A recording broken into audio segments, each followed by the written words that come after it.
अव्यक्तं व्यापकं नित्यं गुणातीतं चिदात्मकं व्यक्तस्य कारणं वन्दे व्यक्ताव्यक्तं तमीश्वरम्। नमामि श्रीबालकृष्णं यशोदोत्सङ्गलालितं पूतना सुपयःपानं रक्षितान् शेषबालकान्।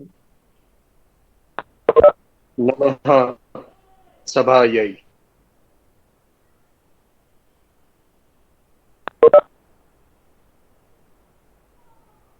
भगवतः श्री सोमनाथस्य तथा च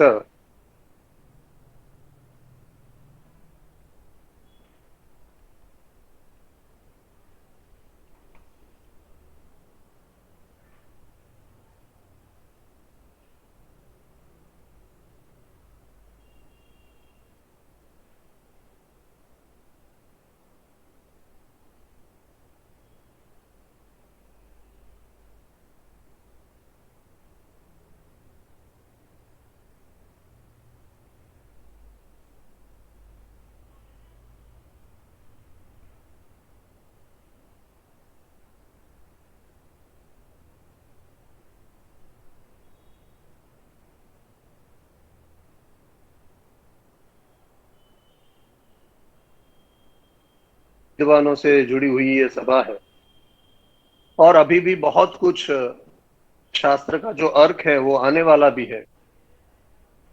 तो उसमें एक केवल मेरा जो एक रस बिंदु है, एक ज्ञान बिंदु है, वो भी उसमें सम्मिलित हो, उस आशा से, उस अपेक्षा से कि जात कर्म संस्कार और नामकरण संस्कार के बारे में जो भी कुछ अधीत हुआ है वो मैं एक प्रस्तुत करने का प्रामाणिक प्रयत्न करूंगा। शास्त्र ऐसा कहता है कि सभी योनियों में एक मनुष्य योनि ही एक ऐसी योनि है जो कोई भी चीज, चाहे वो जड़ हो, चाहे वो चेतन हो, चाहे वो वस्तु हो, चाहे वो व्यक्ति हो, संस्कार किए बिना उसका उपभोग नहीं करता है, उसका उपयोग नहीं करता, चाहे वो कोई भी हो।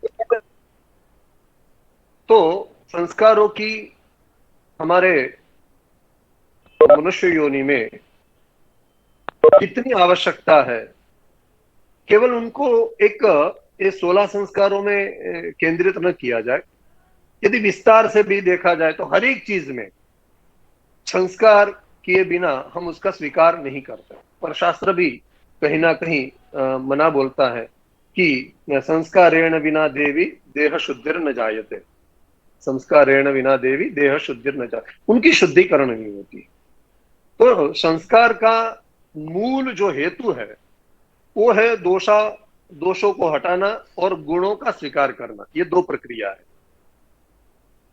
वैसे तीन प्रक्रिया, हीनांगत्व आदि जो भाव है उनकी भी पूर्ति भी बताई गई है महर्षियों ने, लेकिन फिर भी प्रधान तौर पे ये दो प्रक्रियाएं हमें देखने को मिलती है। जैसे कि हम अन्न आदि का उदाहरण ले, जैसे हम कोई हीरा आदि का, रत्न का उदाहरण ले, तो अन्न जब खेत से हम लाते हैं तो तुरंत खाने नहीं लगते हैं। उसमें मिट्टी आदि जो है वो बिलक कर देते हैं, उसमें जो भूसा आदि होता है उसको हम अलग हटा देते हैं। फिर उस अन्न को हम पकाते हैं, या तो जल आदि मिश्रित करके उनसे रोटी बनाते हैं और फिर हम हमारे खाद्य पदार्थ में उसका उपयोग करते हैं, भोजन में उसका उपयोग करते हैं। वैसे हीरा भी एक कोयले की खदान से बाहर आता है, बहुत सारी प्रक्रिया से। जैसे सुवर्ण के बारे में भी हमने सुना होगा, निगर्षण छेदन ताप ताड़नी आदि। तो ये सारे संस्कार हैं।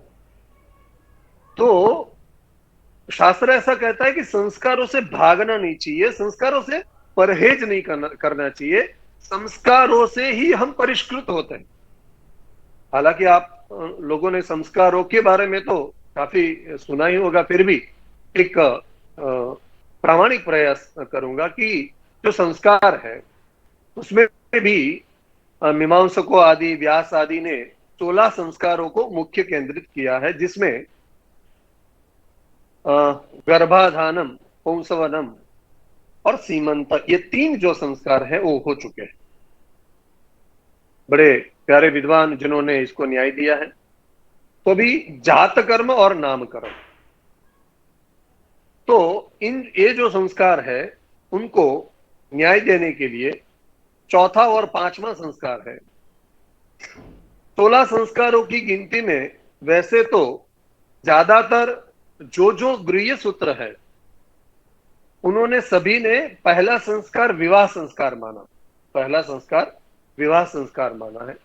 तो वैसे यदि गिने तो ये चौथा नहीं पांचवा संस्कार हो जाएगा। लेकिन बोधायन आदि गृह्य सूत्र को न गिने और वाराह गृह्य सूत्र की यदि हम मत ले तो वहां पे हमें पहला ही संस्कार जात कर्म संस्कार दिखाई देता। प्रथम संस्कार जात कर्म संस्कार, द्वितीय संस्कार नामकरण संस्कार। तो जात कर्म संस्कार आज हमारा विषय है इसलिए हम नहीं बता रहे, लेकिन वाराह गृह्य सूत्र के अंदर अंतिम संस्कार विवाह संस्कार, बाकी सब गृह्य सूत्र में प्रथम संस्कार विवाह संस्कार है, लेकिन वाराह गृह्य सूत्र जो है उसमें अंतिम संस्कार जो है वो विवाह संस्कार है, लेकिन प्रथम संस्कार जो है वो जात कर्म संस्कार है। आनंद आया? जात कर्म संस्कार भी प्रथम संस्कार है। ये तो चक्र है। संस्कारों के बारे में हमें मत मतांतर मिल सकते हैं, हाँ, सबके बिलक बिलक मत हो सकते हैं, लेकिन संस्कारों के बारे में सभी ऋषि मुनियों का हेतु एक ही है, शुद्धिकरण परिष्करण। सबका मत बिलक है लेकिन हेतु एक है। तो उसमें से जात कर्म संस्कार है और नामकरण संस्कार है, उनको हम एक प्रामाणिक न्याय देने का प्रयत्न करते हैं। तो हमारे 16 संस्कारों में 3 संस्कार है, जैसे कि आधानम, पुंस, सीमंत, जात नामांत चौलका। आधान और सीमंत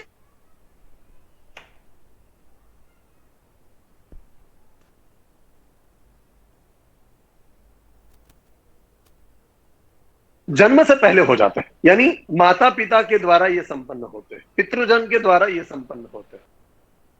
3 संस्कार के बाद यानी जात कर्म से लेकर कर्ण वेद तक ये 6 संस्कार जो है वो जन्म के बाद शुरू होके कर्ण वेद संस्कार तक 6 संस्कार जो है वो 6 संस्कार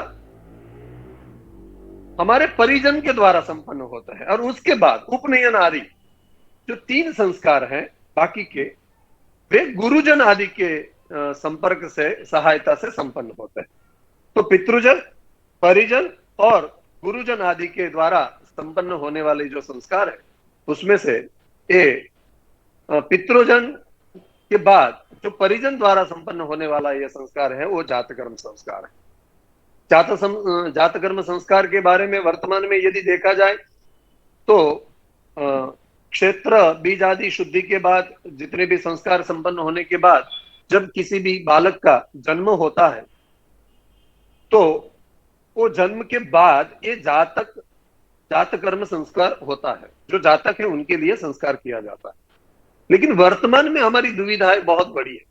हम सबने बहुत बार ऐसा देखा होगा कि ये इतनी प्रक्रिया इतनी जल्दी हो जाती है। किसी जातक का जब जन्म होता है तो जब आजकल तो ज्यादातर निष्क्रमण संस्कार तो होता ही नहीं है, घर में ही अस्पताल में ही जन्म होता है।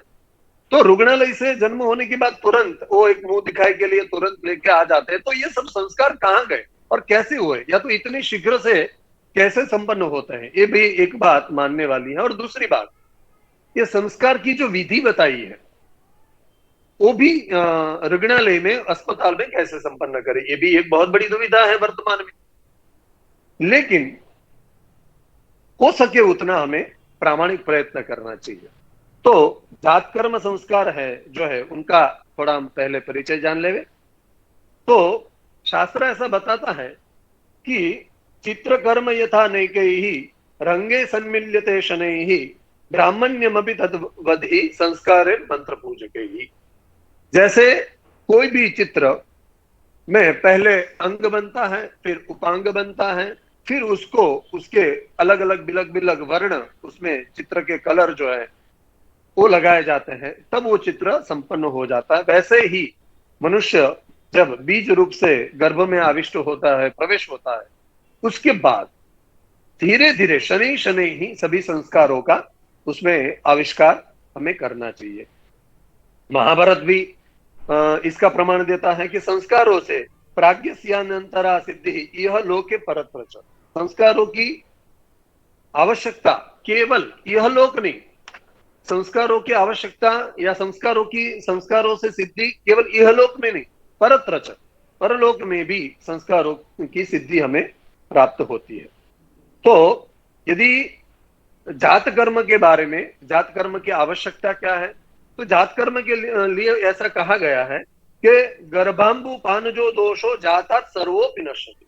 स्मृति संग्रह ऐसा बता रहा है कि गर्भांबु पान जो दोषो, आजकल हमने बहुत बार ऐसा सुना होगा कि बच्चे का जन्म होने का समय, कोई भी बालक का जन्म होने का समय जब करीब होता है, पास में होता है, निकट में होता है, तब अधिक मात्रा में डॉक्टर ये कहते हैं कि बच्चे ने पानी पी लिया है, इसलिए हम सामान्यतः इनका प्रसूति नहीं होगी, तो आपको शस्त्र क्रिया वगैरह करके आगे बढ़ना पड़ेगा।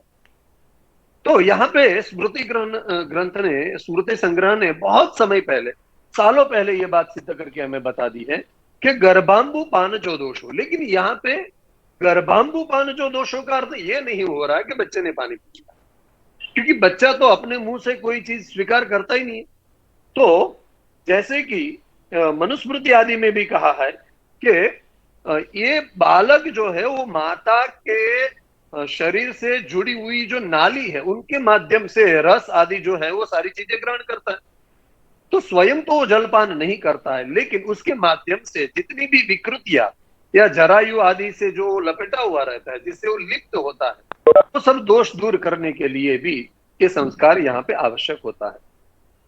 हमें यह प्रश्न होता है कि ज्यादातर जन्म होने के बाद तुरंत नाल छेदन की एक प्रक्रिया होती है और वो शीघ्रता से वे लोग संपन्न भी कर देते हैं।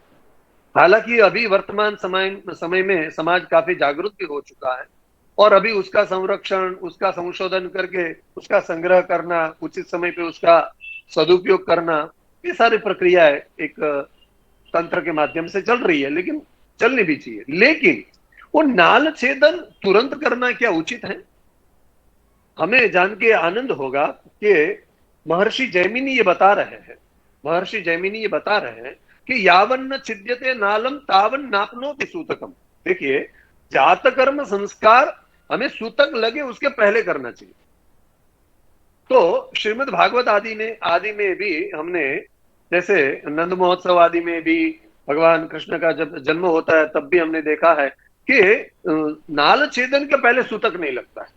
तो महर्षि जैमिनी का यहाँ वचन है कि छिन्ने नाले तथा पश्चात सूतकम तो विधीयत। जब नाल छेदन हो जाए उसके बाद सूतक संभव हो सकता है। तो बड़ा प्रश्न यहाँ पे प्रकट होता है कि तो नाल छेदन कब करना चाहिए? तो यहाँ पे हम ब्रह्म पुराण का एक संबंध लेंगे। ब्रह्म पुराण ये बता रहा है, ब्रह्म पुराण यहाँ पे प्रमाण है कि 12 घड़ी या तो 16 घड़ी, यानी 4 घंटा या तो 6.5 घंटे तक या तो उसके बाद हम नाल छेदन कर सकते हैं। बहुत बड़ा समय बताया है ब्रह्म पुराण, इसका स्वयं प्रमाण है। तो बस इतने में तो हमारा जात कर्म संस्कार संपन्न हो जाता है। तो ये जात कर्म संस्कार के बारे में जो यहाँ पे स्पष्ट बताया है वो भी हमें एक ध्यान देना चाहिए। तो जात कर्म संस्कार की प्रक्रिया, जब बालक का जन्म होता है उसके बाद जब उसके पिता को पता चलता है कि हमारे घर पे संतान में पुत्र हो या पुत्री हो, जो भी जातक का जन्म हुआ है, उनका समाचार, उनका संदेश जब उनके कानों तक आता है तो सर्वप्रथम उनको अपने कुल देवता और इष्ट देवता आदि का स्मरण करके अपने वृद्धों यानी बुजुर्गों को अभिवादनशील, हम जैसे जानते हैं वैसे प्रणाम करने के बाद तीर्थ में सचेलम यानी वस्त्र के साथ कोई भी नदी आदि में स्नान कर लेना चाहिए। प्रश्न तो बहुत सारे हमारे यहाँ उत्पन्न होते हैं कि जन्म का तो विधि हाथ तो परमात्मा के हाथ में है, तो रात्रि में यदि जन्म होता है तो रात्रि में तुरंत स्नान करना उचित है क्या? तो शास्त्र ने यहाँ पर भी समाधान बताया है कि वैसे तो रात्रि में तीर्थ के जो देवता है वो शयन करते हैं, हमें रात्रि में स्नान नहीं करना चाहिए, लेकिन यहाँ पे स्वयं व्यास महर्षि ऐसा बता रहे हैं कि रात्रो स्नानम न कुर्वीत दानम चैव विशेषतः। रात्रि में दान भी नहीं देना चाहिए, स्नान भी नहीं करना चाहिए, लेकिन नैमित्तिकम तो कुर्वीत स्नानम दानम च रात्रिषु, ये नैमित्तिक कर्म है, ये कर्म नैमित्तिक कर्म है, इसलिए इसमें स्नान भी कर सकते हैं और दान भी कर सकते हैं, ऐसा व्यास महर्षि का कथन है। तो रात्रि स्नान जो है वो यहाँ से निषेध था, उसका एक समाधान हमें मिला। मैं केवल एक सामान्य उसकी जो उपयोगिता है वो हमें आपको एक बताने का प्रयत्न कर रहा हूँ, फिर उसकी विधि भी हम यहाँ पे जानेंगे। फिर उसके बाद उसको एक मेधा जनन संस्कार बोलते हैं। ये जो जात कर्म संस्कार है उसमें जो यदि मुख्य तौर पे कोई है, यदि प्रधान कोई संस्करण माना जाता है तो मेधा जनन संस्कार है। और मेधा जनन संस्कार जो है वो काफी इसमें महत्वपूर्ण है। जैसे कि किसी सुवर्ण आदि तेजस पात्र में हाँ एक मधु यानी शहद और घृत का असमान मात्रा में मिलाकर अथवा केवल घृत को लेकर सुवर्ण की शलाका से अपने दाहिने हाथ की अनामिका उंगली से अग्रभाग में सुवर्ण रखकर सुवर्ण सहित अंगुली से मधु और घृत को मिलाकर वो बालक को हाँ भुस्त्वयि ददामि ऐसा करके 4 बार उसको चटाना है। वैसे तो इसकी प्रक्रिया महर्षि अत्रि आदि तो थोड़ी बिलक बता रहे हैं। उन्होंने बताया कि जैसे ही बालक का जन्म हो तो जरायु आदि जो जिससे वो लिप्त है उनको हटा के बालक एक आज्य यानी घी का रुई में डुबो के उसका थोड़ा यहाँ पे उसका जो तालू है वहां पे लगा देना है, क्योंकि वो तालू जो स्थान है वो बहुत सुरक्षित रहना चाहिए। और हमने बहुत बार ऐसा भी समझा है कि घी जो है वो एक अमृत स्वरूप है, इसलिए यहाँ पे घी और मधु मधु का भी उपयोग यहाँ पे बताया है, लेकिन समान मात्रा में नहीं। यहाँ पे समझने वाली बात यह है कि घी और शहद यानी मधु दोनों समान मात्रा में होगा, सम होगा तो विष हो जाएगा, विषम होगा तो अमृत हो जाएगा।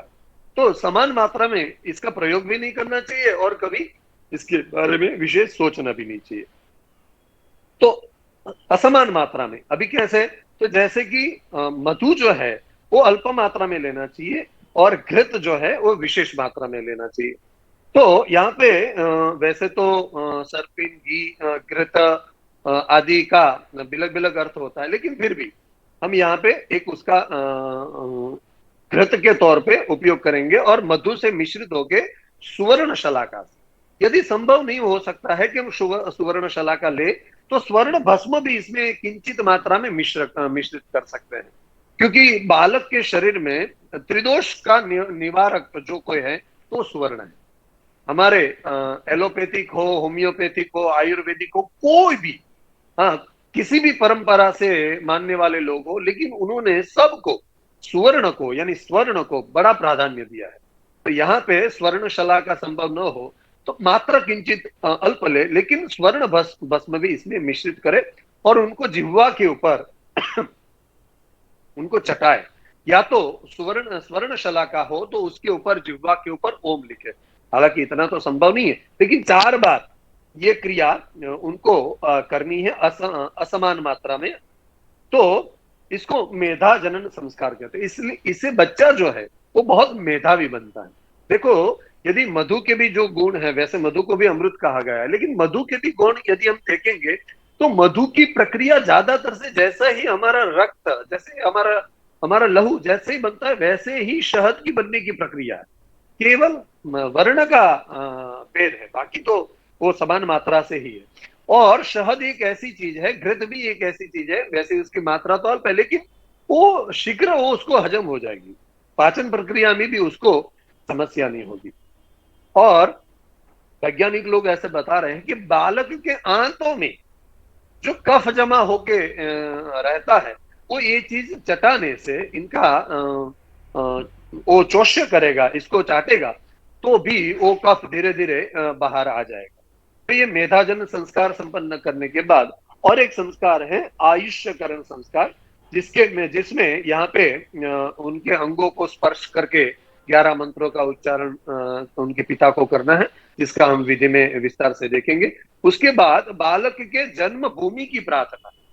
हाँ, तो यहाँ पे बालक का जिस भूमि में जन्म होता है वो भूमि भी कितनी सौभाग्यशाली हो, इसलिए तो हमारे शास्त्रों में जननी जन्मभूमिश्च स्वर्गादपि गरीयसी, तो जननी के साथ जन्मभूमि का भी इतना महात्म्य कि जो जो जननी का सम्मान है, या उतना ही जन्मभूमि का भी सम्मान हमें दिखाई देता है। ये तो अद्भुत बात है। और भवभूति भी इस बात को स्मरण करवा रहे हैं। और भगवान श्री राम स्वयं लक्ष्मण को बोलते हैं कि अपि स्वर्णमयी लंका न मे लक्ष्मण रोचते। हाँ, स्वर्ण भस्म का उपयोग होना चाहिए, लेकिन स्वर्णमयी लंका वहां पे उनको वो सामान्य तुच्छ लगने लगती है, क्योंकि जननी जन्मभूमिश्च स्वर्गादपि गरीयसी। तो ये बालक के जन्मभूमि का स्पर्श यहाँ पे बताया गया है। फिर बालक को अभिमर्शन आदि क्रिया करवानी होती है, जिससे उनकी जितनी भी इंद्रियां हैं, यानी पंच जो ज्ञानेंद्रियां हैं, वे कितनी सक्रिय हैं, कितनी जागरूक हैं, वो भी इससे पता चल जाता है। जैसे बालक को रसना से उनको चटाया जाता है, उनके कर्ण में अलग अलग मंत्रों का स्वर जब जाता है तो उससे वो भी पता चल जाता है। बाकी सारी जो चीजें हैं वो धीरे धीरे उनकी इंद्रियां कितनी सक्रिय है वो भी एक यहाँ पे पता चल जाता है। उसके बाद उनके माता का जो बालक को प्रथम दुग्धपान जो है वो दक्षिण स्तन से उनको प्रथम दुग्धपान करवाने की प्रक्रिया यहाँ पे बताई गई है। फिर जल पूर्ण कुंभ का यहाँ पे स्थापन करना है, और सूतिका गृह के द्वार पर अग्नि स्थापन करने के बाद बालक को कुमार आदि ग्रह से उनकी रक्षा का एक उपाय करना। ये सामान्य प्रक्रिया हुई, और उसके बाद बालक का नाल छेदन करना। तो ये पूरी प्रक्रिया में नाल छेदन जो है अंतिम में आया। वर्तमान में नाल छेदन जो है वो जैसे ही जन्म होता है वैसे तुरंत हमें ये हमारे सामने ये बात आ जाती। तो नाल छेदन अंत में आता है। तो हमें ये कम से कम इतना विचार करना चाहिए कि हमारी शास्त्रीय जो परंपरा चली आई है, अब तक जो हमने ये अनुभव किया है, वो अनुभव में नाल छेदन जो क्रिया है वो अंत में है। हम उसको प्रारंभ में कैसे करते हैं, तो अक्रमत्व नाम का वहां पे दोष दिखाई देता है, और थोड़ी अज्ञानता भी है। लेकिन मैं धन्यवाद करूंगा ये श्री सोमनाथ संस्कृत विश्वविद्यालय का, कि उन्होंने ये 16 संस्कार जो है उनका यहाँ पे एक सत्र प्रारंभ किया, और ये यंत्र के माध्यम से सभी लोगों तक उसका ज्ञान यथा उचित मात्रा में वहां तक पहुंचेगा। तो ये आयोजन किया, उनके लिए वे साधुवाद के पात्र है। कहने का आशय इतना है कि हम काफी समय से जब विचरण करते हैं और देखते हैं तो कोई विपरीत आचरण करता है तो हम इतना ही बोलते हैं कि इसमें संस्कार नहीं है। तो ये सारे संस्कार कौन से हैं? तो ये 16 संस्कार के माध्यम से, उपदेश के माध्यम से, अनुकरण के माध्यम से, प्रक्रिया के माध्यम से, अभिमर्शन के माध्यम से, अभिषेक के माध्यम से, तापन ताड़न आदि के माध्यम से, ये जो जातक में आविष्कार किया जाता है वे ही वो बाहर आके बड़े होके उनको प्रकट करना होता है। भाई, तो ये संस्कार है। और संसार की जितनी भी श्रेष्ठ भावनाएं हैं, शुभ कामनाएं हैं, वो सारी उसमें आविर्भाव की जाती है। तो ये जातक संस्कार का एक मुख्य उद्देश्य यहाँ पे ऐसा होता है। अभी हम जातक संस्कार की तनिक विधि भी यहाँ पे देख ले। तो जातक वैसे तो हमारे यहाँ जातक कर्म संस्कार जो है उनके लिए भी, यानी जो भी संस्कार है उनके लिए एक संकल्प मान्य रखा गया है। तो यहाँ पे भी प्राधान्य संकल्प जैसे भी बोला जाता है वैसे ही उच्चारण करके जातक कर्म संस्कार के लिए हमें ये संकल्प करना चाहिए शुद्ध होके, खास करके उनके पिताश्री को, कि श्री परमेश्वर प्रत्यर्थम मम जातकस्य जरायु जटित विविधोच्चावच वच मातृ चर्वितान्न विषमार्तिक गर्भाम्बुपान जनित सकल दोष निबर्हण पूर्वकम श्री परमेश्वर प्रीति द्वारा आयुर्मेधाभिवृद्धि बीज गर्भ समुद्भवेन्नो निबर्हणार्थम जातकर्माख्यम संस्कारम करिष्ये। देखिए, प्रधानता जो है वो आयु से है। आयु आदि जो संस्कार है वहीं से इसका प्रारंभ होता है। तो और जरायु जटित, जरायु यानी माता के गर्भ में हम सब जरायुज में आते हैं, तो वो उससे लिप्त होता है, तो उसको जटित विविध, फिर मातृ से जो दोष उनको साथ में जो लेके आए हैं उन सब का दोष परिहार के लिए और गर्भांबुपान जनित सकल दोष निवारण के लिए हम ये संस्कार करते हैं। और यहाँ पे मधुघृत प्राशन विधि, मधुघृत प्राशन विधि है जो 4 बार हमें करना है, वो यहाँ पे बताया है। तो अभिवादनशीलस्य नित्यं वृद्धोपसे विनः चत्वारि तस्य वर्धन्ते आयु विद्या यशो बलम। ये 4 चीजों के लिए यहाँ पे हाँ जो मंत्र दिए है कि भूस्त्वयि ददामि, भुवस्त्वयि ददामि, स्वस्त्वयि ददामि और भूर्भुवः स्वः सर्वं त्वयि ददामि। एक प्रश्न यहाँ पे भी उठता है कि यदि सुवर्ण शलाका न हो, स्वर्ण भस्म की तो बात ही छोड़िए, स्वप्न भी न, किंतु तो अनामिका उंगली जो हमारी होती है, जो ये पवित्र उंगली है, उससे भी हम उस बालक को मधु और घृत का जो असम मात्रा में यानी विषम मात्रा में हम उसको चटा सकते हैं। ये भी यहाँ पे एक विधान है। उसके बाद आयुष करण कर्म जो होता है, जो 8 मंत्र बोल के हमें बालक के लिए आयुष की श्रेष्ठ आयुष्य और दीर्घायु और दिव्यायु की प्रार्थना करनी चाहिए, कल्पना करनी चाहिए। उसके बाद 11 मंत्र यहाँ पे दिए हैं कि अभिमर्शन के लिए बालक के ऊपर तीर्थ आदि जो जल है उनसे अभिमर्शन करके उनको शुद्ध करना चाहिए। फिर उनकी 5 जो इंद्रियां हैं, 5 इंद्रियां हैं, उनको बिलक बिलक दिशा में विप्रो को बिठा के पिता जो है वो उच्चारण करेगा कि इमम अनुप्राणीत, तो फिर प्राणेति, तो पूर्व दिशा में जो बोलेगा, बैठा रहेगा पंडित जी बैठे रहेंगे, वे बोलेंगे प्राणेति। दक्षिण में जो बैठे रहेंगे वे बोलेंगे व्यानेति। फिर पश्चिम में जो होंगे वो अपानेति। फिर उत्तर में है वो उदानेति। लेकिन जो मध्य में है वो समानेति करके पंचों प्राणों का वहां पे आविर्भाव किया जाता है। और फिर वेदते भूमि हृदयं देवी चंद्रमसि श्रितम मंत्र से भूमि वंदना समुद्र वसने देवी आदि पुराणोक्त से भी हम लोग भूमि वंदना कर सकते हैं। और फिर वो बालक जो है उनका स्पर्श करके उनको बोला जाता है। देखिए एक नवजात शिशु है, उनको कैसी सद्भावनाओं के साथ उनको ये बात कही जाती है, उनके कर्ण में है कि ओम अश्मना भव पशु परशुर भव हिरण्यमाश्रुतम भव आत्मा वै पुत्र नामासि त्वं जीवः शरदः शतम्। तू वज्र के जैसा, हाँ तू सुवर्ण के जैसा तेजस्वी हो, वज्र के जैसा कठोर हो, और तू अश्म, अश्म यानी पत्थर के जैसा ऐसा कर्मठ हो कि कोई भी ऋतु में तुझे बाधा ना आए। तेरा शरीर सभी ऋतुओं में कोई भी कष्ट न, सभी प्रकार के कष्ट सहने के लिए तैयार हो जाए, ऐसा तेरा शरीर बने। तो यहाँ पे अश्म यानी पत्थर और वज्र, और यहाँ पे विशेष तौर से सुवर्ण को लिया गया है। और इसके बाद उनकी माता जिन्होंने इतने प्यारे नवजात शिशु को जन्म दिया हो, चाहे वो पुत्र हो या पुत्री हो, तो उनको भी वो वीर प्रसूता है ऐसा भी अभिवादन करना चाहिए। और उसके बाद पहले उस माता का जो दक्षिण स्तन है वो प्रक्षालन करने के बाद उसका पान करवाना चाहिए जातक को, और फिर वाम स्तन की यहाँ पे बात आई।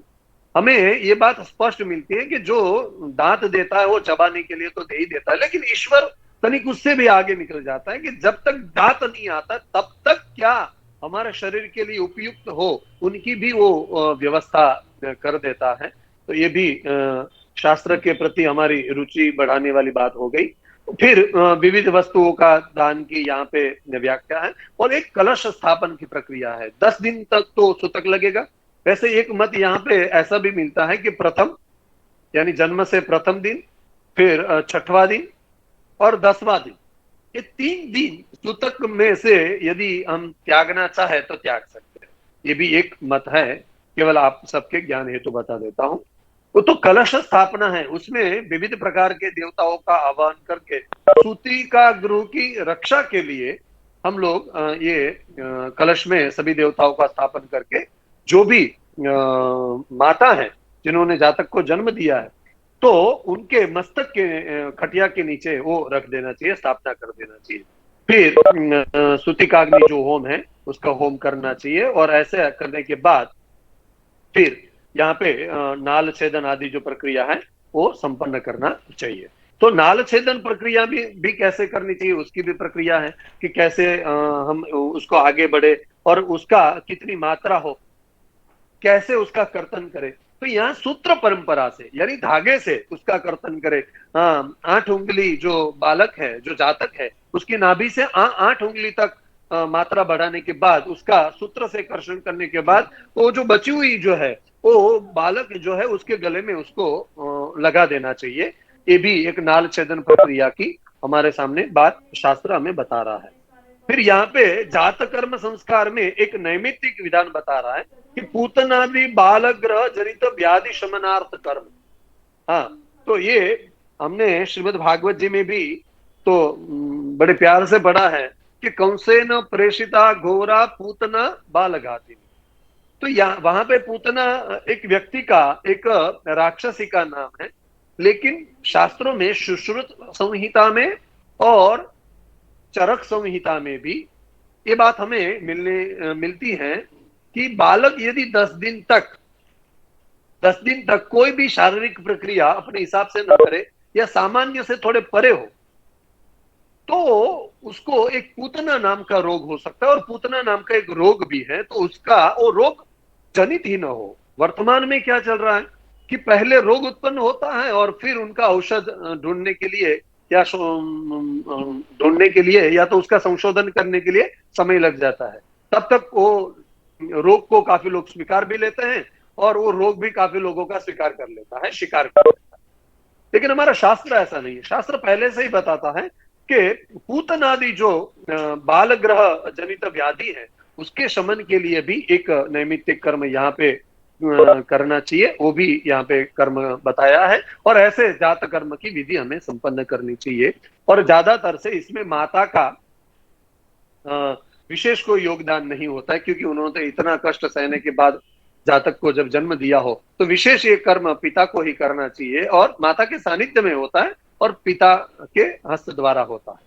उसके बाद नामकरण संस्कार की तो व्याख्या आती है, लेकिन बीच में नामकरण संस्कार तो आप सब जानते ही हैं कि 10 रात्रि बीत जाने के बाद नामकरण संस्कार होता है। क्योंकि सूतक जो है वे 10 दिन तक का होता है और नामकरण संस्कार सूतक में नहीं करना चाहिए। लेकिन बीच में यानी 6 दिन, छठवां दिन जो होता है उस दिन हम लोग छठी मनाते हैं, षष्ठी देवी का पूजन करते हैं।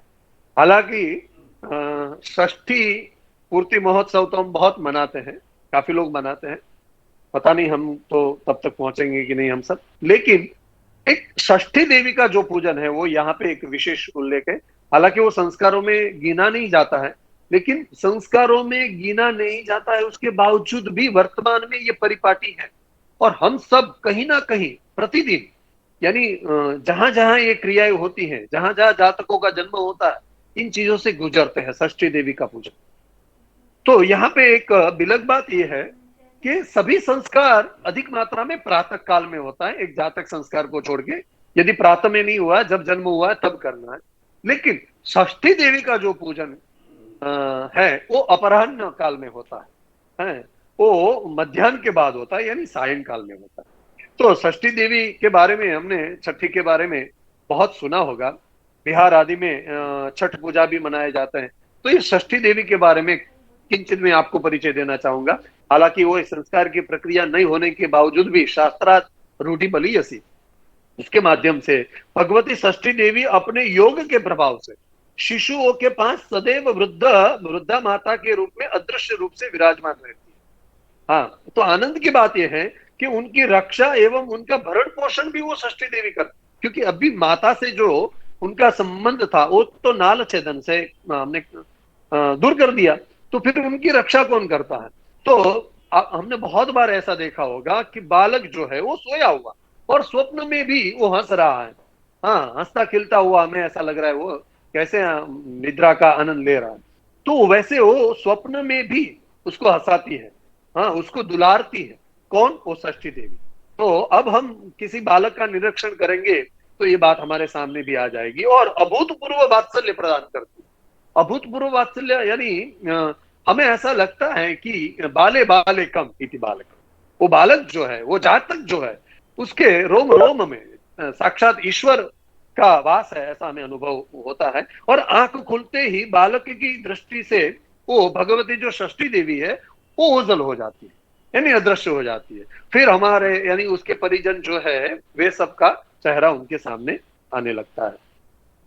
तो अतः शिशु, आपने अधिकतर देखा होगा, जब वो जाग जाता है तो तुरंत अधिक मात्रा में ऐसे शिशु होते हैं वो रुदन करने लगते हैं, क्योंकि उन्होंने जो आनंद पाया है मां षष्ठी देवी से, वो आनंद से कहीं ना कहीं वो हट गया है, आनंद से उनका अंतर बन गया है, तो थोड़ा अंतराय उत्पन्न हुआ है, तो वो रोने लगता है। तो ये षष्ठी देवी जो है उनका भी पूजन विशेष मात्रा से किया जाता है। और षष्ठी देवी का पूजन में यहाँ पे उसका विधान भी पारस्कर गृह सूत्र में बताया गया है। प्रथम कांड की कंडिका नंबर 16 है क्रमांक।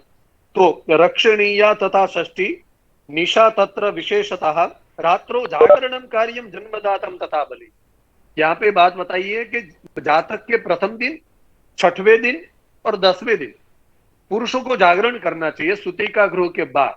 हाँ, तो पुरुषा शस्त्र हस्ताश्च, उनको सशस्त्र पहरा देना चाहिए, और नृत्य गीतेश्च योषिता, और वहां पे उत्सव जैसा मनाना चाहिए, और रात्रो जागरणम कुर्युः दशम्याम चैव स्मृतके। तो ये यहाँ पे षष्ठी प्रयोग भी बताया गया है, जिनका संकल्प भी मैं केवल आपको नाम मात्र से बता देता हूं कि मम जातकस्य सर्वोपद्रव शांति पूर्वक दीर्घायु आरोग्य वाप्ति द्वारा श्री परमेश्वर प्रत्यर्थम षष्ठी महोत्सव करिष्ये, ऐसा संकल्प करके वहां पे भी श्री गणेश आदि स्कंद आदि की पूजा करने के बाद, प्रद्युम्न आदि की ध्यान करने के बाद, षडंग न्यास आदि संपन्न करने के बाद षष्ठी पूजन करना चाहिए। उसके बाद हमारा द्वितीय संस्कार है वो नामकरण संस्कार यहाँ पे आता है। लेकिन षष्ठी जो महोत्सव है, षष्ठी महोत्सव जो है, षष्ठी देवी का जो पूजन है, उसमें एक राहु वेद करके भी, एक ग्रंथि का भेदन करके भी एक प्रक्रिया है। अधिक मात्रा में हम लोग उसको नजर बट्टा की तौर पे देखते हैं, लेकिन वो कहीं ना कहीं एक रूढ़ी नहीं है शास्त्र सम्मत बात। आइए दूसरा जो विशेष कलि केवल नाम आधारा, वो नामकरण जो संस्कार है उसमें हम प्रवेश करते हैं। तो नामकरण संस्कार जो है, तो वाराह गृह्य सूत्र के हिसाब से द्वितीय क्रमांक है, लेकिन यहाँ पे इसका पंचम क्रम है। तो नाम करने के लिए पहले उसका रूप होना चाहिए, किसी भी नामकरण के लिए उसका एक रूप होना चाहिए, और रूप यदि बदलता है, यदि रूप में कुछ परिवर्तन होता है, मूलतः परिवर्तन होता है, तो उसका नाम भी परिवर्तन होता है। तो यहाँ पे शास्त्र की प्रक्रिया देखिए कि जब तक उसका पूर्ण अंग उपांग आदि हमें सब पता न चल जाए, जब वो कुछ भी हंसने न लगे, उनकी जो बाल भाषा की जो आवाजें हैं वो जब न निकालने लगे, तब तक हम नाम की घोषणा नहीं करते। तो नामकरण संस्कार यानी पहले रूप, हाँ, पहले रूप और फिर नाम। तो नामकरण संस्कार के बारे में यहाँ पे ये स्पष्ट बात बताई जा रही है। तो नामकरण संस्कार जो है उनकी आवश्यकता क्या है, उनके बारे में हम थोड़ी चर्चा करेंगे। समस्त चराचर जगत में नाम रूपात्मक है, वो जड़ हो चेतन हो कोई भी चीज है, वो नाम रूपात्मक है। तो संसार में जितने भी प्राणी हैं, वस्तुएं हैं, वो सबका कोई ना कोई रूप या तो कोई ना कोई नाम हमने या तो संज्ञा के तौर पे हमने दिया है। बिना नाम के वस्तु के पहचान ही नहीं होती है। तो लोग व्यवहार की सिद्धि लिए बिना नाम क्या, व्यवहार की सिद्धि करने के लिए नाम लिए बिना उसको पुकारना संभव है ही नहीं। तो हमारे शास्त्रों में दो ही चीज दी है, या तो एक तो नाम और एक संज्ञा यानी अंक आदि जो उनको दिया गया है। तो कोई भी अपरिचित व्यक्ति से, कोई भी अपरिचित व्यक्ति से जब हम पहले मिलते हैं तो सर्वप्रथम हम नाम पूछते हैं। बहुत बार हमने भी ऐसा महसूस किया होगा कि हम अपना देश छोड़ के कहीं और विहार करने के लिए कोई कार्य है तो जाते हैं, या तो अपना गांव छोड़ के दूसरे गांव में जाते हैं और कोई नई चीज हमारे सामने आ जाती है जिनका दर्शन हमें केवल प्रथम बार होता है, तो जब तक कोई उसके बारे में हमें बताता है तो हम पूछते हैं, हाँ हाँ वो सब ठीक है लेकिन इसका नाम क्या है। कोई बताता है लेकिन इनकी आप खासियत तो देखो, हाँ ये कर सकता है, ये उड़ सकता है, वो सब ठीक है, सब ठीक है, लेकिन आप बताओ इनका इनका नाम क्या है। और फिर जब उनका नाम सुनने लगते हैं उसके बारे में उसका गुण जो है उसका आविर्भाव अपने आप होने लगता है। और ये गुण सुनने के बाद हम दूसरों को भी ये चीज बता सकते हैं कि ये नाम से हमने जो सुना है वो चीज, वो व्यक्ति, वो वस्तु बहुत बढ़िया थी। तो ये नाम का जो परिचय है, तो कल्पना कीजिए कि जन्म के लिए जन्मे हुए बालक या तो बालिका का जो नाम रखा जाए वो कैसे हो सकता है, वो पुकारने की प्रक्रिया क्या है, क्या नाम देने की आवश्यकता क्या है। तो नाम के लिए यहाँ पे वीर मित्रोदय में ऐसा कहा है कि नामाखिलस्य व्यवहार हेतु शुभावहम कर्म सौभाग्य हेतु नामनेव कीर्तिम लभते मनुष्य ततः प्रशस्तम खलु नाम कर्म।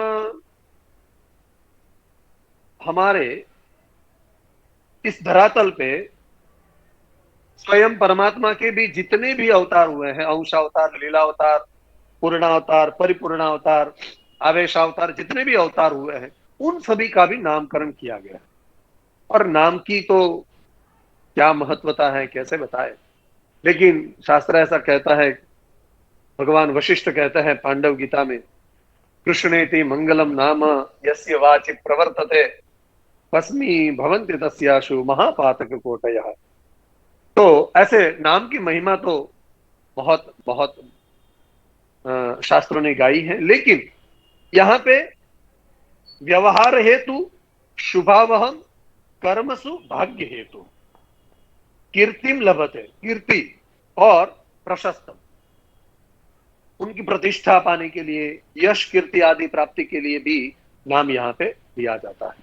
स्मृति संग्रह में बताया गया है कि व्यवहार की सिद्धि आदि, आयु की वृद्धि आदि में नामकरण संस्कार बहुत विशेष महत्व का है। जैसे उदाहरण के तौर पे ले तो आयुर्वचो विवृद्धिश्च सिद्धिर व्यवहृतस् तथा नाम कर्म फलम त्वेतत् समुद्दिष्टम मनीषिभिः। मनीषिभिः ने ऐसा, मुनियों ने ऐसा कहा है। तो दशम्याम उत्थाप्य ब्राह्मणान भोजयित्वा पिता नाम करोति। थोड़ी उनकी विधि भी यहाँ पे जान ले उसके पहले, नाम कैसा होना चाहिए, वे सारी चीजें भी यदि हम जानने की कोशिश करेंगे तो हमें पता चलेगा। 10 दिन पूरे, 10 रात्रि बीत जाने के बाद सूतक जब संपन्न हो जाता है तो 11वें दिन नामकरण संस्कार जो है वो पिता को करना चाहिए। आजकल हमने बहुत सारे ऐसे देखे होंगे हमारे समाज में कि नामकरण संस्कार बुआ करती है। हालांकि उस हेतु से भगिनी को, बहन को कुछ देने का अवसर मिलता है, ये एक परंपरा हो सकती है। क्योंकि बाकी नामकरण तो यहाँ पे पिता का ही करना चाहिए, पिता को ही करना चाहिए। यदि पिता हाजिर नहीं है, उपलब्ध नहीं है, वहां पे उपस्थित नहीं है, तो उनके चाचा उनके नामकरण कर सकते हैं, या उनके वृद्ध जो बुजुर्ग हैं वे उनके नामकरण कर सकते हैं। क्योंकि नाम रखने का अधिकार पिता को इसलिए है क्योंकि बालक के, जातक के पीछे पिता का नाम लगेगा, तो उसके पीछे जिसका नाम लगेगा वो ही चाहता है कि मेरे आगे लगने वाला नाम कैसा हो। हाँ, रूप गुण औदार्य से वे सारे गुण उसमें कैसे हो, वो सारी चीजें पिता को यहाँ पे स्मरण करके वो नाम रखना चाहिए। तो स्नान शौच आदि क्रिया संपन्न करने के बाद उनको ये नामकरण संस्कार करना चाहिए। और नामकरण संस्कार में नाम कैसा हो उसके भी बारे में विस्तृत चर्चा है। मैंने तो, हालांकि प्रारंभ तो अपने से किया जाता है, यदि नामकरण के बारे में बात करें तो मैं तो विफल हुआ हूँ कि हमारे नाम में तो ये सारी चीजें उपयुक्त नहीं हुई है। तो ये आत्मचिंतन की बात आप सबको बता रहा हूँ, लेकिन सावधान होना चाहिए हम लोगों को कि नाम कैसा हो। तो नाम की संरचना के विषय में गृह्य सूत्रों ने या स्मृतियों ने विस्तार से बहुत बड़ा प्रकाश डाला है और बताया है कि द्वयक्षरम चतुरक्षरम वा कोशवद्यांतरंतस्थम दीर्घाभिनिष्ठानम कृतकुर्यान्न तद्धितम अयुजाक्षरमाकारांतम स्त्रिये तद्धितम। कितना विस्तार से बताया कि इसका तात्पर्य यह है कि बालक का नाम 2 या 4 अक्षर से युक्त होना चाहिए। बालक यानी जो पुत्र हो, जातक यदि पुत्र हो, तो उनका नाम या तो 2 अक्षर का हो या तो 4 अक्षर का होना चाहिए। यानी विषम संख्या नहीं लेनी चाहिए, अक्षरों की संख्या लेनी चाहिए। फिर उसमें भी पहला अक्षर जो है वो घोष वर्ण युक्त होना चाहिए। पहला अक्षर जो है यानी घोष वर्ण, यानी वर्ग का तीसरा, चौथा और पांचवा वर्ण से होना चाहिए। और मध्य में पहला अक्षर बिलक, मध्य में जो है वो अंतस्थ वर्ण होना चाहिए, यानी यर लव आदि होने चाहिए। और नाम का जो अंतिम वर्ण है वो दीर्घ एवं कृदंत होना चाहिए। पुरुष का यानी पुत्र का नाम जो है उसमें तद्धित का उपयोग नहीं होना चाहिए, हाँ, उसमें कृदंत का उपयोग होना चाहिए। और यदि उदाहरण के तौर पे देव शर्मा, शूर वर्मा आदि यहाँ पे उदाहरण भी दिया है। लेकिन यदि कन्या है, पुत्री है, तो उनके नाम के बारे में बताया है कि कन्या का नाम विषम वर्णी, यानी या तो 3 अक्षरों का या तो 5 अक्षरों से युक्त ऐसा उनका नाम होना। और उसके बाद दीर्घ वर्णांतम एवं तद्धितांत होना चाहिए। उनका जो नाम है वो तद्धितांत होना चाहिए। उदाहरण के तौर पे यहाँ पे बताया है श्रीदेवी, हरिश्री आदि सब नाम यहाँ पे बताया गया है। तो वीर मित्रोदय में नाम का यहाँ पे तच्च नाम चतुर्विधम, नाम किन किन के ऊपर रखना चाहिए। वर्तमान में नाम की तो एक नाम पुराण लिखा जा सकता है, पता ही नहीं कि क्या सोच रहे हैं कि इसमें कैसे गुणों का आविर्भाव होगा। हाँ, यथा नाम तथा गुणा, हम जैसे वैसे जानते हैं वैसे, ऐसा तो कुछ मिलता ही नहीं है। तो हमारा नाम शुद्ध रखने के लिए या तो कुलदेव की परंपरा से रखने का आशय यह था कि तू ऐसा बन, वो तो है ही, लेकिन उस कुलदेव की कृपा से ही तेरा आविष्कार हुआ है। तो हमारे परिवार में आई है, पुत्री हो या पुत्र हो, तो तू वैसा ही है, तू, तेरे को वैसे बनने की आवश्यकता नहीं है, तू वैसा ही है। तो ये जो परंपरा है तो उसे बहुत कुछ मायने रखता है। और नाम का अर्थ भी योग्य होना चाहिए। वर्तमान में हम जो ज्ञानी लोग हैं वे भी कभी कभी नामापराध कर देते हैं। उनको भी ये पता नहीं चलता कि ऐसे ऐसे नाम रख देनी चाहिए। हमें लगता है कि नाम तो बहुत पवित्र है, लेकिन तो उसका समाधान यहाँ पे हुआ है कि कुल देवता संबंधम, मास संबंधम, नक्षत्र संबंधम, व्यावहारिकम चेति। एक तो धर्म सिंधु में ये 4 प्रकार हमें स्पष्ट मिलता है। और एक तो देव नाम, यानी हमारे इष्ट देव हो, हमारे जो कुल देव हो, ज्यादातर से हम सब एक कुल देव और इष्ट देव की परंपरा जानते हैं, इसलिए हमें उसमें कोई दुविधा नहीं होगी, उसके अनुकूल हम नाम रख सकते हैं।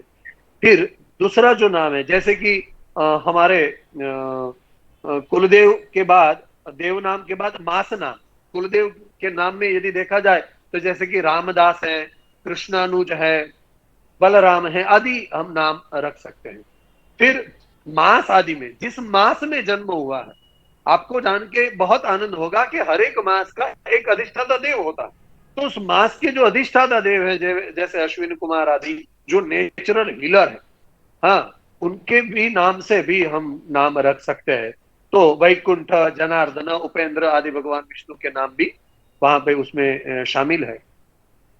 उसके बाद नक्षत्र के नाम के आधार पे हम नाम रख सकते हैं। कि यहाँ पे मैं नक्षत्र के अक्षर की बात नहीं कर रहा हूँ, वो एक थोड़ा ज्योतिष का विषय हो गया, उसमें परमात्मा का भी प्रवेश करवाएंगे तो ठीक है। लेकिन नक्षत्र के जो 27 नक्षत्र है, वो 27 नक्षत्र के अधिष्ठाता देव हैं, वो 27 नक्षत्र के अधिष्ठाता ग्रह भी हैं, 27 नक्षत्र के स्वामी यानी अधिष्ठाता देव भी है। उस देव के नाम के ऊपर से भी हम नाम रख सकते हैं, जैसे कि अश्वयुग, कार्तिक आदि नाम भी हम रख सकते हैं। और वे नक्षत्र के 27 नक्षत्र के, एक नक्षत्र के 4 चरण हैं, और 4 चरण मिलके 27 नक्षत्र के अष्टोत्तर शत चरण बनते हैं। वैसे तो बहुत सारे नाम की परंपरा बन जाती है, लेकिन हम यहाँ पे, आप सब तो विद्वान हैं, भली भांति जानते हैं।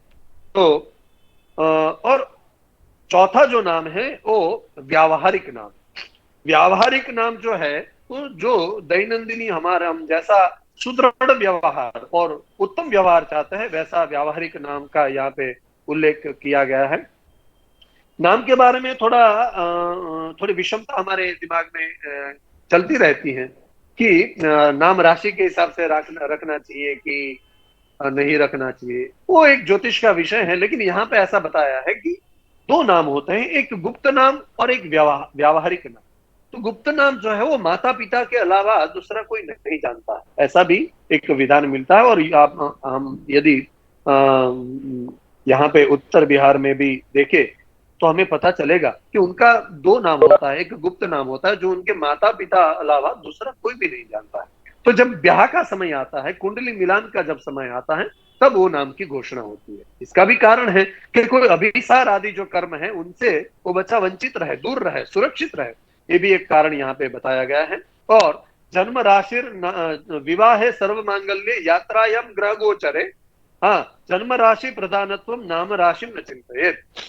फिर देशे ग्रामे गृहे युद्धे सेवायाम व्यवहार के नाम राशि प्रधानत्व जन्म राशि न चिंतित। तो नाम राशि का भी बिलग उपयोग है और जन्म राशि का भी बिलग उपयोग है। इसमें हम विस्तार से अभी इतना ही, क्योंकि हमें नामकरण की पूरी विधि है उसको भी जानना है। तो नामकरण की विधि है, प्रधान तो संकल्प है। जो संकल्प बीज से जो बीज एक अंकुरित होके हमारे परिवार में आया है, तो उनका एक संकल्प हमें लेना है कि मम अस्य जातकस्य बीज गर्भ समुद्भवे नोन्निबर्हणेन बलायुर्वचो भी वृद्धि व्यवहार सिद्धि द्वारा श्री परमेश्वर प्रत्यर्थम नामकरण संस्कारम अहम करिष्ये। नामकरण संस्कार हमें यहाँ पे करना चाहिए। कभी कभी हमें ऐसा भी विचार आता है कि हम नाम कैसा कैसा रखे, कैसा नहीं रखना चाहिए। तो नामकरण संस्कार में एक तो पहले वेदी निर्माण करना चाहिए। देखिए यहाँ पे एक बात का ध्यान रहे कि 10 दिन का सूतक हमें संपन्न हो गया है, तो अभी माता भी इसमें सम्मिलित हो सकती है और पिता तो वैसे भी इसमें सम्मिलित होते ही। तो वेदी निर्माण करके पंचभूत संस्कार आदि जो प्रचलित कर्म है, जो सभी कर्मों में आवश्यक है, वो करना चाहिए। और फिर अग्निम दूतम पूर्व दधे, भगवान अग्नि नारायण का आह्वान करना चाहिए। और यहाँ पे जो अग्नि नारायण है उनका नाम, हाँ, विधि नाम अग्नि जो है उनका आह्वान करना चाहिए। और भूर्भुवः स्वः विधि नाम अग्नये इहा गच्छ इह तिष्ठ सुप्रतिष्ठितो वरदो भव। अग्नि की भी प्रतिष्ठा करनी है। और फिर प्रणिता पात्र आदि स्थान पात्रा साधन आदि जो प्रक्रिया है, और पंचगव्य का निर्माण यहाँ पे भी करना है। और पंचगव्य में भी उनका भी जो मात्रा है पंचगव्य का भी, वो भी यहाँ पे बताया है। हमें आनंद होगा कि एक पल गौमूत्र, उसका आधा गौमय, गोदुग्ध 7 पल, दधि 3 पल, गोघृत 1 पल तथा 1 पल कुशोदक लेना चाहिए। कितनी कितनी सूक्ष्मता बताई गई है।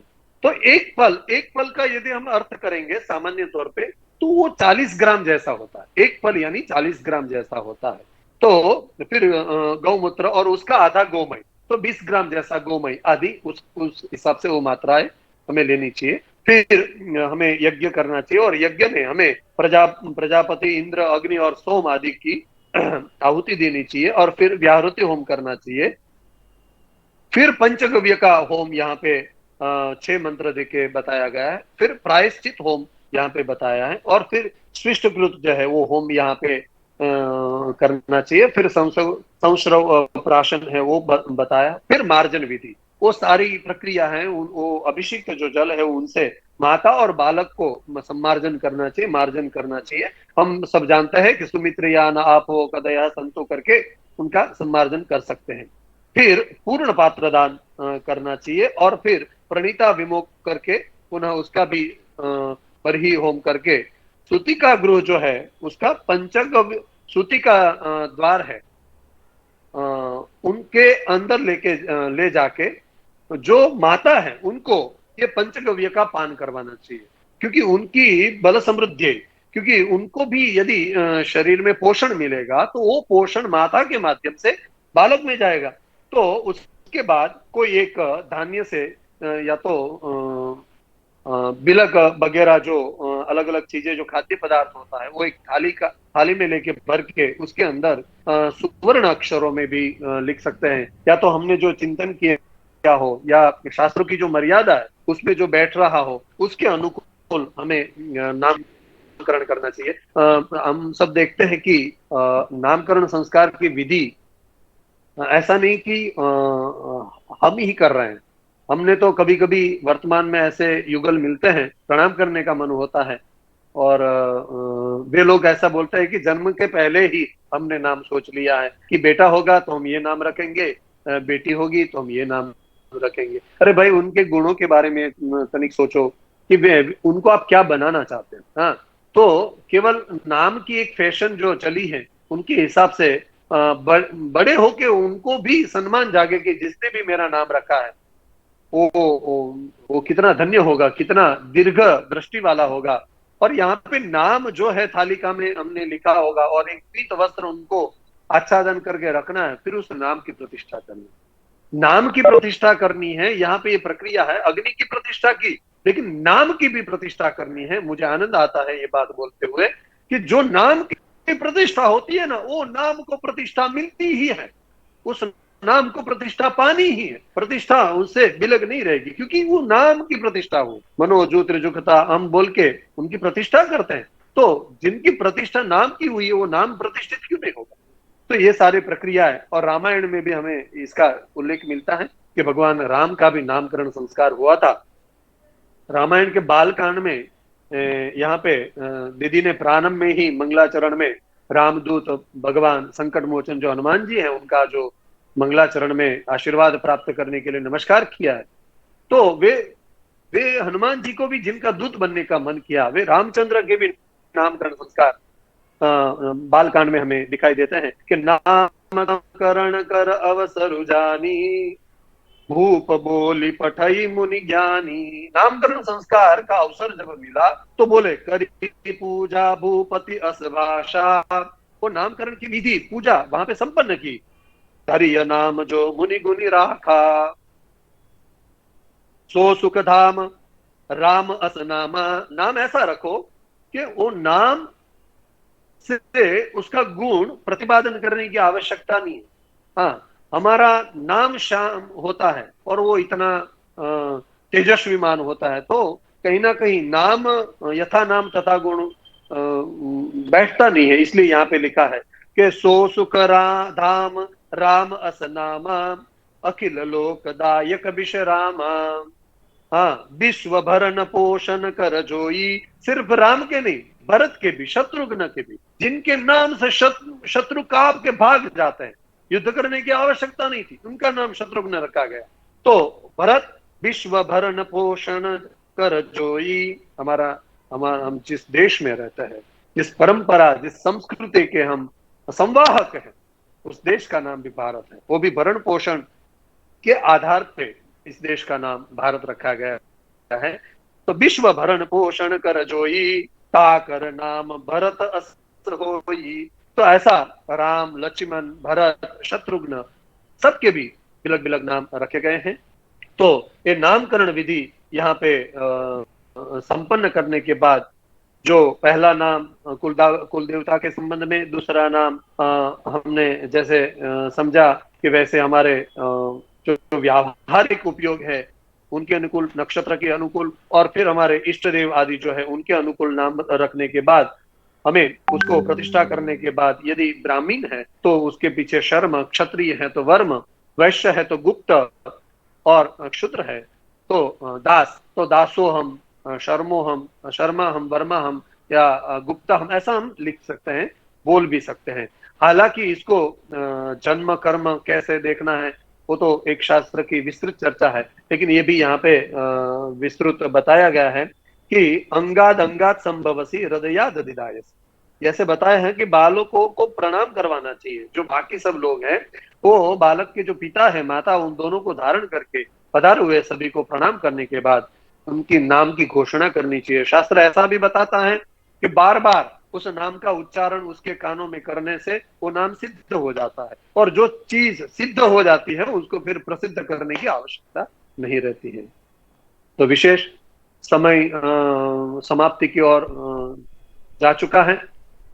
मैं श्री सोमनाथ संस्कृत विश्वविद्यालय, संपूर्ण विश्वविद्यालय का धन्यवाद अदा करता हूँ, और मेरा सौभाग्य है कि मुझे ये नामकरण संस्कार और जात कर्म संस्कार जो है उनके बारे में विशेष अध्ययन करने का अवसर मिला। ये जो भी है थोड़ा अध्ययन करके आपको परोसा गया है, तो आप मेरा आग्रह नहीं है कि सभी आप इनका स्वीकार करें, लेकिन जो भी आपको आप भी इसको परिष्कृत करके, सुसंस्कृत करके इनका स्वीकार कीजिए। लेकिन संस्कारों का महत्व यदि एक ही भाषा में हमें एक ही वाक्य में कहना हो, तो विकृत मानस को सुकृत बनाने का यदि जरिया कोई माध्यम है तो संस्कृत, विकृत मानस को सुकृत करने का यदि कोई जरिया है, माध्यम है, तो संस्कृत है। इसलिए हम सब संस्कृत के संवाहक हैं, और ये तो सोमनाथ श्री संस्कृत विश्वविद्यालय है, तो विश्व को तो क्या बात बता सके। लेकिन ये भी हमारा एक दायित्व है कि संस्कारों का हम उनको हो सके उतना शुद्ध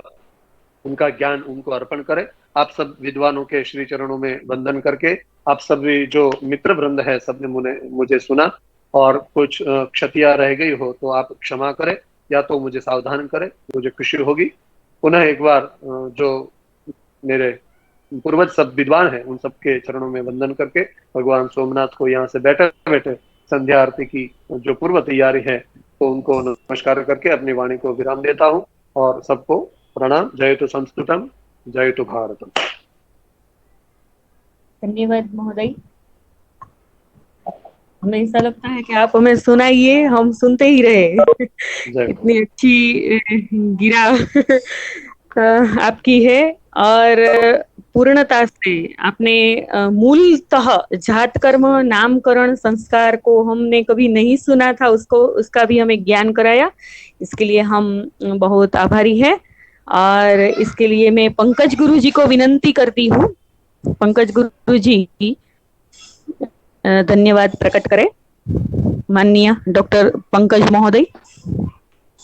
सदा शिव समारंभां शंकराचार्य मध्यमां अस्मदाचार्य पर्यन्तां वंदे गुरु परंपरां। परम श्रद्धेयाः भगवन्तः श्री सोमनाथ चरणाः। अद्यतनीय व्याख्यानस्य प्रवक्तारः डॉक्टर राजेश भाई जोशी महोदयाः, भवन्तः सर्वे श्रोतारः।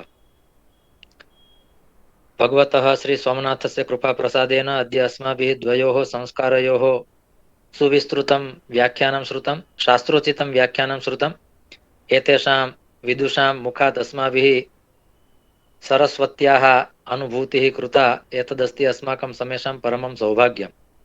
भगवान श्री सोमनाथ की कृपा से आज एक हमें सारस्वत पुरुष का, सरस्वती की और शास्त्रों की उपासना और निष्ठा जिनकी अद्भुत रही है, ऐसे डॉक्टर राजेश भाई जोशी जी के श्रीमुख से हमने जात कर्म संस्कार और नामकरण संस्कार के विषय में आज जो व्याख्यान सुनना है, मैं आद्योपांत इस व्याख्यान का श्रोता रहा हूं, तो मुझे जो प्रसन्नता हुई है वही प्रसन्नता आप सबको हुई होगी, ऐसा मेरा विश्वास भी और मेरी श्रद्धा भी है।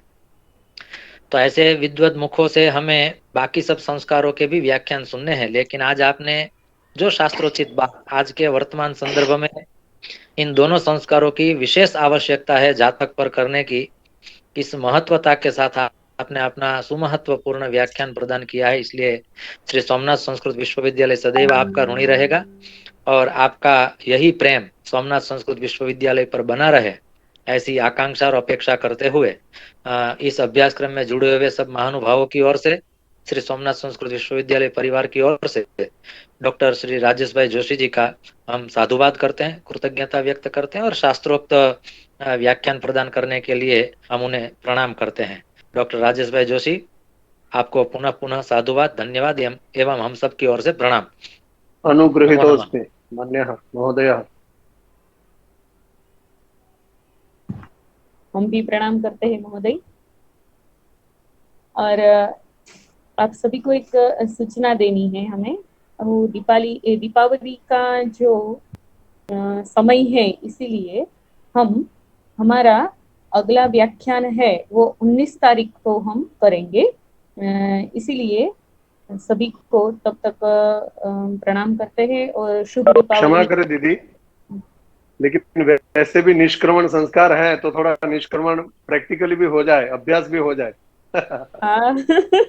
सत्यम। तो आनंद आएगा, ये तो सौभाग्य है। सत्य महोदय।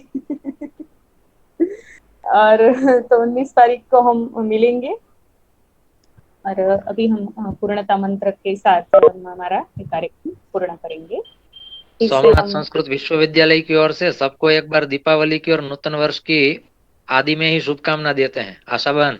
हाँ हाँ हाँ महोदय, निश्चयेन। हाँ, सबको दीपावली की शुभकामना, नूतन वर्ष की शुभकामना। अब नए वर्ष में मिलेंगे, तब तक हाँ पूर्णता मंत्र से समापन करें आप। हाँ। ॐ पूर्णमदः पूर्णमिदं पूर्णात् पूर्णमुदच्यते पूर्णस्य पूर्णमादाय पूर्णमेवावशिष्यते। ॐ शान्ति शान्ति शान्तिः। हरिः ओम्। सर्वेभ्यो नमो नमः। मिलामः।